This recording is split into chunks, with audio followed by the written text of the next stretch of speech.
In today's quick video, I want to share some ideas around helping students with video game music. It can be a real struggle to teach video game music to students. One, because we're not familiar with the music. Two, it's often incredibly complexly written online and very badly arranged. Three, the students are so passionate about it that they've already learned half of it online and done it really badly. So that's the situation we often find ourselves in. So let me give you a few tips about how you can break down video game music and have it as a real success with students in your studio. So put your hand up quickly if music has been brought into your studio that looks a little bit like this by an eager student who's downloaded it online, or maybe even this one, even more like the video game music that is shared with us from time to time. And of course, the first thing you want to do when you see music like that a student's really passionate to learn is literally just cry, because the thought of arranging it and helping them learn it is just crazy. So let me just share with you a couple of tips about music that's too hard, and I'm going to actually demonstrate this and break down a couple of pieces for you in just a minute.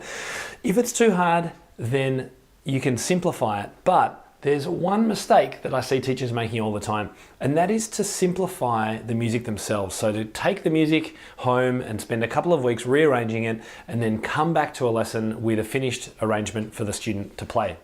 Now that's okay, but one, most of us don't have time to do that. Two, most of us would prefer to do other things than that. Three, and here's the big one, if you're not helping students understand actually how you're simplifying it, you're missing a massive learning opportunity. So what I recommend you do in lessons is to help the student simplify on the go. All right, so while the music's in front of it, that horrible music that you've seen and that they've brought in, actually go, okay, let's break this down to some of the most simplest elements. So here's my 3-step plan to help you with teaching video game music. Step one, listen to the song or track on YouTube so you've got an idea of how it goes. Secondly, and this is the other big mistake teachers make, is not asking them which bit they want to learn. It may not be the start, it may not be the end, it may be 4 bars in the middle somewhere.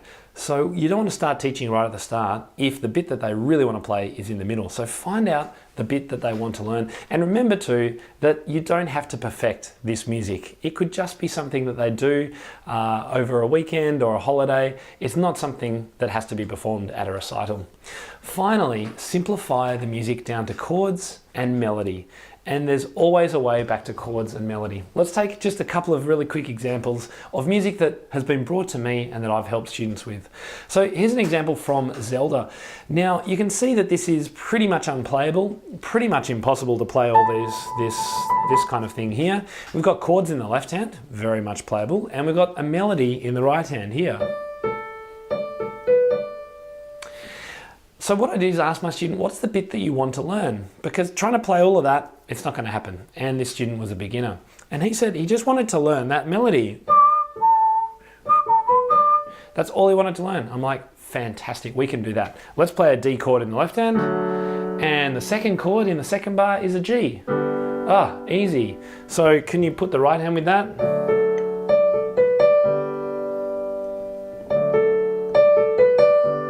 And he heard that in the second half, it kind of sounds a bit higher. So he did for the second one. And that was it. I'd hooked him for weeks of work. He practiced this and he loved it. And he went on to some harder tunes. So that's just one example. 2-step process, ask them the bit that they want to learn and then simplify it. So take out all the extraneous information. Now here's another example from Final Fantasy. It might be music that you've been asked to teach before. And this looks pretty bad, right? Where we've got 5 flats, which instantly change to 6 flats and then goes back to 5 flats. But if you actually have a look at the music and look at the chords, and this is what I'd actually do with a student, and let's say, what is this chord in the left hand? Well, that left hand chord is actually just an F major chord. And the second one's just a B flat major chord. And there's an F chord and a C minor chord. And that's it. So in actual fact, this piece has been transcribed in the wrong key. It should just be in F major at the start.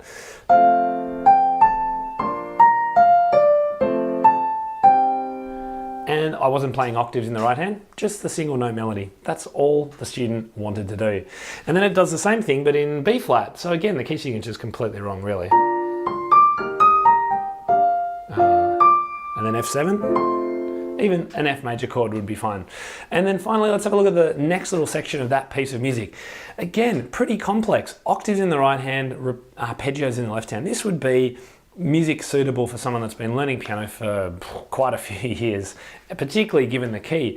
But again, if we simplify it back to chords, we can actually make this much easier. Sure, we're in D flat major, but if we play just a D flat major chord in the left hand and play those melody notes in the right hand, we can make it sound pretty good. And then B flat minor. Now here we've got double flats and all sorts of hideous stuff. It's actually just an A major chord with an A flat in the right hand. Sorry. And then B major. And actually it's not too difficult at all. And if I was to play this myself, I would probably just maybe just arpeggiate just a simple broken chord pattern in the left hand.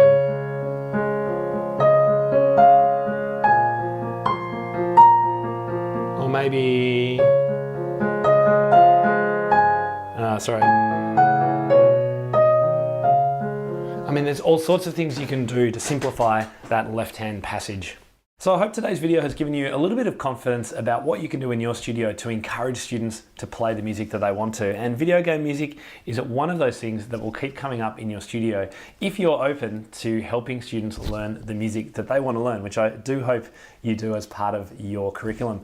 Now, if you've got any other questions or suggestions about the video game music you've taught, or ideas about how you've gone teaching them, or indeed great video game music examples to share with us, then leave a comment below. Look forward to hearing from you.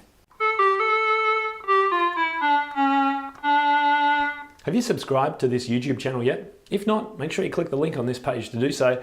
And while you're about it, make sure you check out our other links to other videos and also to my blog, where I've got lots and lots of great articles and videos and teaching manuals and lesson plans to help you in your teaching studio. Have fun.